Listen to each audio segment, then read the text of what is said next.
Welcome to Doing Time with Joe. I'm your host, Joe Baker, back again with another episode. In this episode, I'm going to be talking about a friend of mine.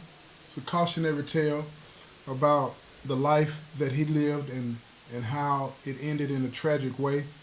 Uh, I hope that this story gives you some insight as to how reckless and careless this lifestyle, this criminal lifestyle is, and how it could lead to your demise.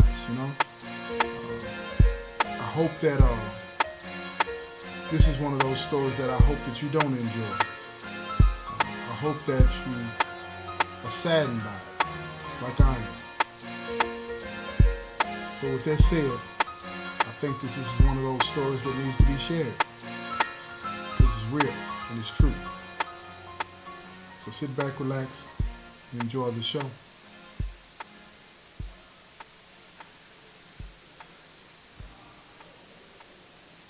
I met my friend Tiny early in my incarceration. He had already been locked up for several years when I got locked up. In fact, he was one of the people that taught me, some of the ins and outs and do's and don'ts of being in prison. And I'm not happy to say it now, but he's one of the people that taught me how to sell drugs in prison, how to protect myself when it comes to dealing with people like that and selling drugs. And it's hard for me to really put into words how I feel about him or felt about him. I consider him to be a brother. But Tiny, he was released from prison after about 37 years. He finally made parole after going up about 6 times, actually. They turned him down 6 times, 6 consecutive times. And I think it was warranted, because every time Tiny got close to going up for parole, he would do something, consciously or subconsciously, to get in trouble. He never stopped selling drugs. Even though he would be in school taking classes, it became part of his con, like a lot of people in here. And it saddened me to even say these things, but I feel like that if I'm not going to be honest about every aspect of this criminal lifestyle, even the people that I care about and how it affected them, then what's the point? Tiny was the consummate criminal. He was somebody that was always trying to get a buck.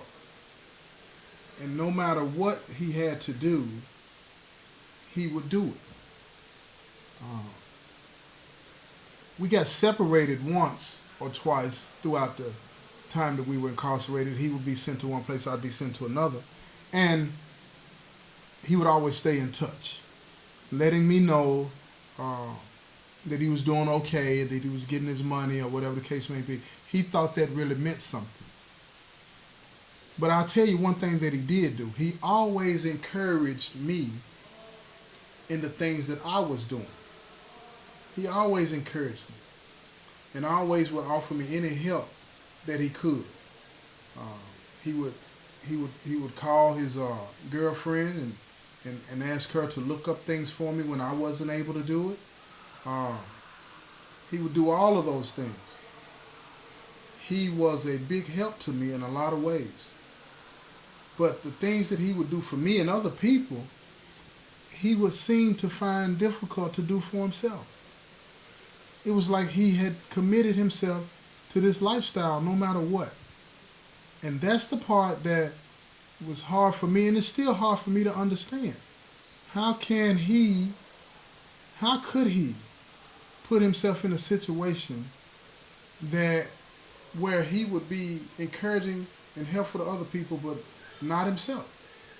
He was a very intelligent guy, but he was more focused on, the criminal aspects of things as opposed to the doing things the right way.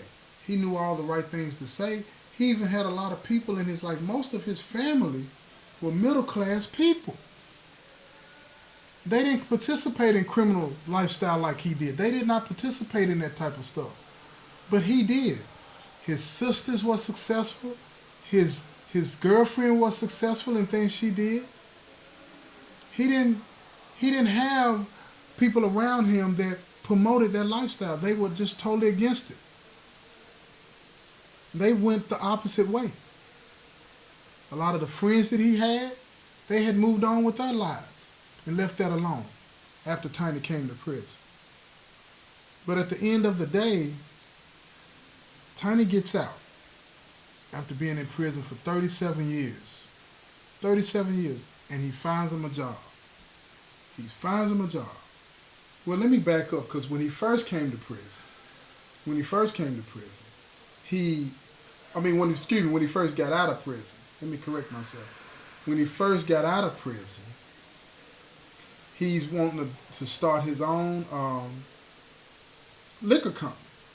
His girlfriend takes him to Gatlinburg, right? So while he's at Gatlinburg, they got this moonshine liquor up there, and he drinks it because he loves to drink.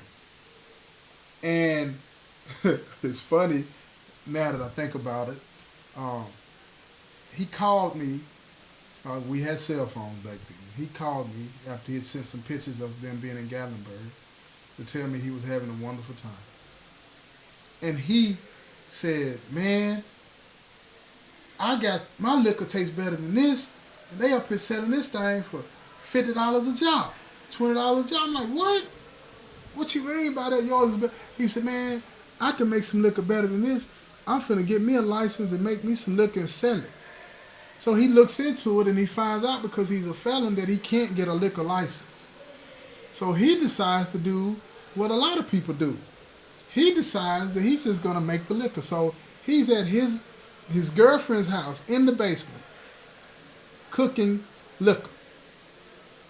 Got the whole neighborhood smelling like cook-off. And the neighbors call. And they say that there's a weird smell in the neighborhood. Police come, and it's just like if he was in prison in a cell. Police come, he pours it out. Barely gets away. Illegally making liquor. And I'm talking to him, I said, Tiny, ain't nobody finna buy no liquor from you. You just got out of the penitentiary. They don't know what's in that stuff. You're gonna kill somebody. He was like, man, my stuff tastes as good as theirs. I said, it may be, but you gotta follow the rules in making it. And you're not allowed to get a liquor license. You are a convicted felon. You most definitely can't get a liquor license to sell it or make it. You're a convicted felon. I said, you're gonna have to look at something else. So he gets a job delivering packages. He gets a job delivering packages. And he was happy. He could get as much overtime as he wanted. He's driving every day delivering packages all over Nashville, all over the city. And he's happy.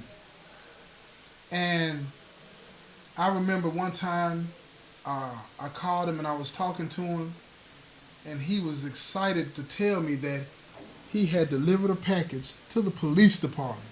He said, man, that's the first time that I've ever been in a police department and not be arrested. I was like, wait a minute, them folks let you deliver a package to the police department? I said, do they know that you're a convicted felon?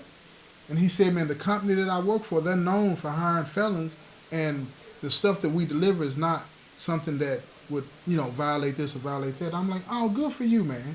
He was happy. He was happy to be doing that. He was excited. And for the first time, I felt like Tiny's going to be okay. He's going to make it. He's going to make it. And what's crazy is that he thought he was going to make it too. He thought he was going to make it too. He was making good money. He was saving his money. For the first time in his life, he said he was having a good night's sleep. He'd be cooking. He loves to cook. He loved to do all of that. He was going to church. He was doing all of that. And he had a wreck.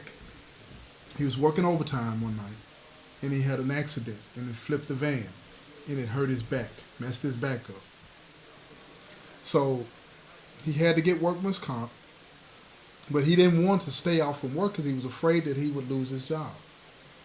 So he tried to go back too soon, and it aggravated his back.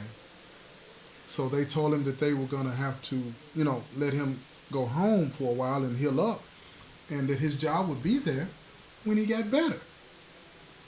But he couldn't do it. He couldn't do it. He didn't trust that they were telling him the truth.